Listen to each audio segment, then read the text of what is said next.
जय श्री गणेश। तो चलिए अमरनाथ की यात्रा पर शिव पार्वती के साथ आ गए हैं, तो पूरी कथा ज़रूर सुनिएगा। वीडियो को लाइक और शेयर और चैनल को सब्सक्राइब ज़रूर करिए। आपको ऐसी ही कथाएं मिलेंगी जो सच्ची हैं। केदारनाथ से आगे है अमरनाथ और उससे आगे है कैलाश पर्वत। कैलाश पर्वत शिव जी का मुख्य समाधिस्थ होने का स्थान है। तो केदारनाथ विश्राम भवन हिमालय का कण कण शिव शंकर का स्थान है।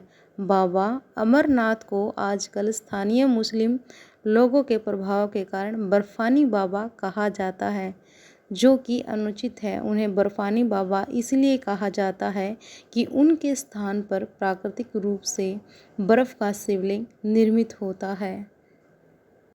शिवलिंग का निर्मित होना समझ में आता है, लेकिन इस पवित्र गुफा में हिम शिवलिंग के साथ ही एक गणेश पीठ व एक पार्वती पीठ भी हिम से प्राकृतिक रूप में निर्मित होता है। पार्वती पीठ ही शक्ति पीठ स्थल है। यह माता सती के कंठ का निपात हुआ था। पार्वती पीठ 51 शक्ति पीठों में से एक है। यहाँ माता के अंग तथा अंग भूषण की पूजा होती है। ऐसे बहुत से तीर्थ हैं जहाँ प्राचीन काल में सिर्फ साधु संत ही जाते थे और वहाँ जाकर वे तपस्या करते थे, लेकिन आजकल यात्रा सुविधाएं सुगम होने के चलते व्यक्ति कैलाश पर्वत और मानसरोवर भी जाने लगा है। ये वे स्थान हैं जो हिंदुओं के लिए सबसे महत्वपूर्ण हैं। अमरनाथ अमर कथा। इस पवित्र गुफा में भगवान शंकर ने भगवती पार्वती को मोक्ष का मार्ग दिखाया था। इस तत्व ज्ञान को अमर कथा के नाम से जाना जाता है, इसीलिए इस स्थान का नाम अमरनाथ पड़ा। यह कथा भगवती पार्वती तथा भगवान शंकर के बीच हुए संवाद बातचीत यह उसी तरह है जिस तरह कृष्ण और अर्जुन के बीच संवाद हुआ था। सती ने दूसरा जन्म हिमालय राज्य के यहाँ पार्वती के रूप में लिया। पहले जन्म में वे दक्ष की पुत्री थी तथा दूसरे जन्म में वो दुर्गा बनी। एक बार पार्वती जी ने शंकर जी से पूछा, मुझे इस बात का बड़ा आश्चर्य है कि आपके गले में नरमुंडमाला क्यों है।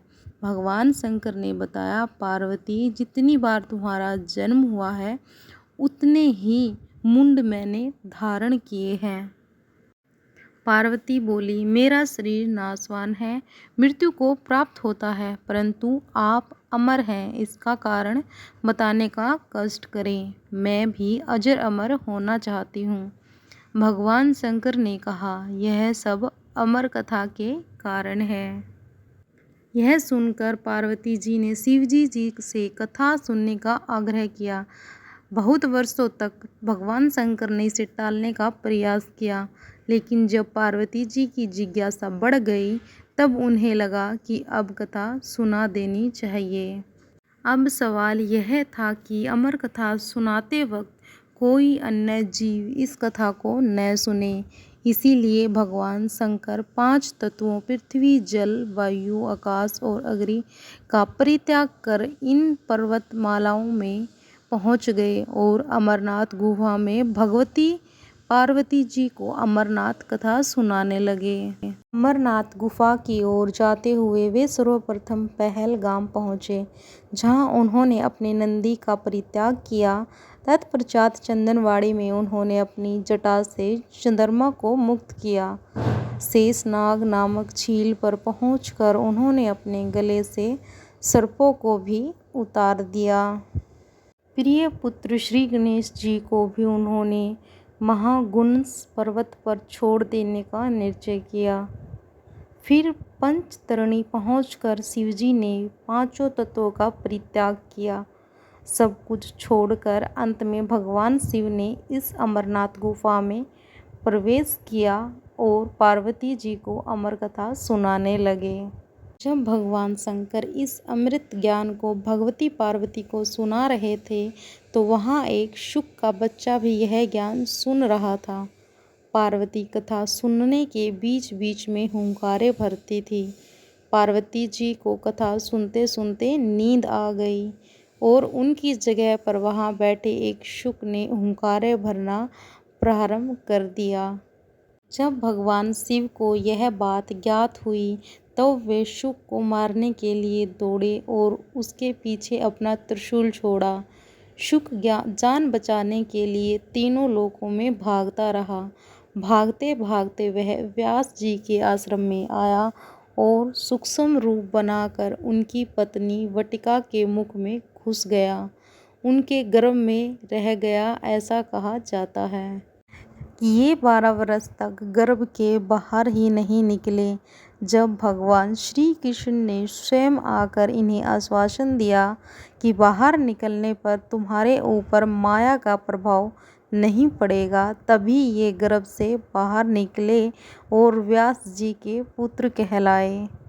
गर्भ में ही इन्हें वेद, उपनिषद, दर्शन और पुराण आदि का सम्यक ज्ञान हो गया था। जन्मते ही श्री कृष्ण और अपने माता पिता को प्रणाम करके इन्होंने तपस्या के लिए जंगल की राह ली। यही जगत में शुकदेव मुनि के नाम से प्रसिद्ध हुए। श्री अमरनाथ की यात्रा के साथ ही कबूतरों की कथा भी जुड़ी हुई है।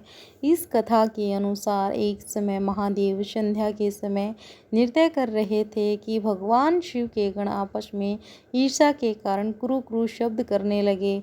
महादेव ने उनको श्राप दे दिया कि तुम दीर्घकाल तक यह शब्द क्रू क्रू करते रहो।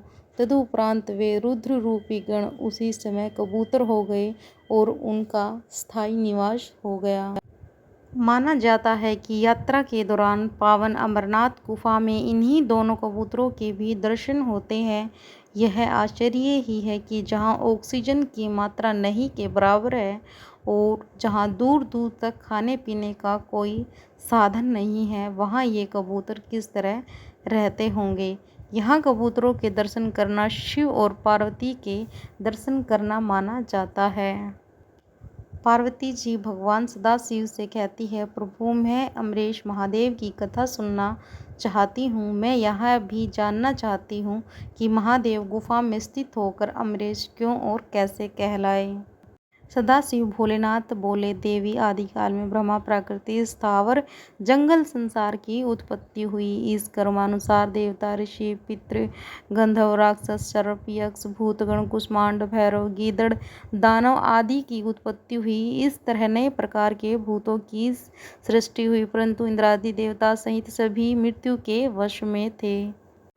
इसके बाद भगवान भोलेनाथ ने कहा कि मृत्यु से भयभीत देवता उनके पास आए। सभी देवताओं ने उनकी स्तुति की और कहा कि हमें मृत्यु बाधा करती है, आप कोई ऐसा उपाय बताएं जिससे मृत्यु हमें बाधा ना करे। मैं आप लोगों की मृत्यु के भय से रक्षा करूंगा। कहते हुए सदाशिव ने अपने सिर पर से चंद्रमा की कला को उतार कर निचोड़ा और देवताओं गण से बोले, यह आप लोगों के मृत्यु रोग की औषधि है। उस चंद्रकला के निचोड़ने से पवित्र अमृत की धारा बह निकली और वही धारा बाद में अमरावती नदी के नाम से विख्यात हुई।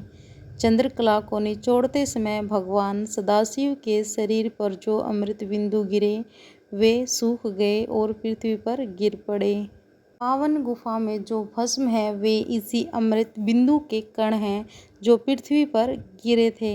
सदाशिव भगवान देवताओं पर प्रेम निछोवर करते समय स्वयं द्रवीभूत हो गए और देवी गण सदाशिव को जल स्वरूप देखकर उनकी स्तुति में लीन हो गए और बारंबार नमस्कार करने लगे। भोलेनाथ ने देवताओं से कहा कि हे देवताओं, तुमने मेरा बर्फ का लिंग शरीर इस गुफा में देखा है, इस कारण मेरी कृपा से आप लोगों को मृत्यु का भय नहीं रहेगा। अब तुम यहीं पर अमर होकर शिव रूप को प्राप्त हो जाओ। आज से मेरा यह अनादि लिंग शरीर तीनों लोकों में अमरेश के नाम से विख्यात होगा। देवताओं को ऐसा वर देकर सदाशिव उस दिन से लीन होकर गुफा में रहने लगे। भगवान सदाशिव ने अमृत रूप सोमकला को धारण कर देवताओं की मृत्यु का नाश किया। तभी से उनका नाम अमरेश्वर प्रसिद्ध हुआ है। भोलेनाथ तो भोले हैं, थोड़ी सी भक्ति भाव से ही प्रसन्न हो जाते हैं, इसीलिए ही तो उन्हें भोले भंडारी कहते हैं। तो आप सभी को ओम नमः शिवाय।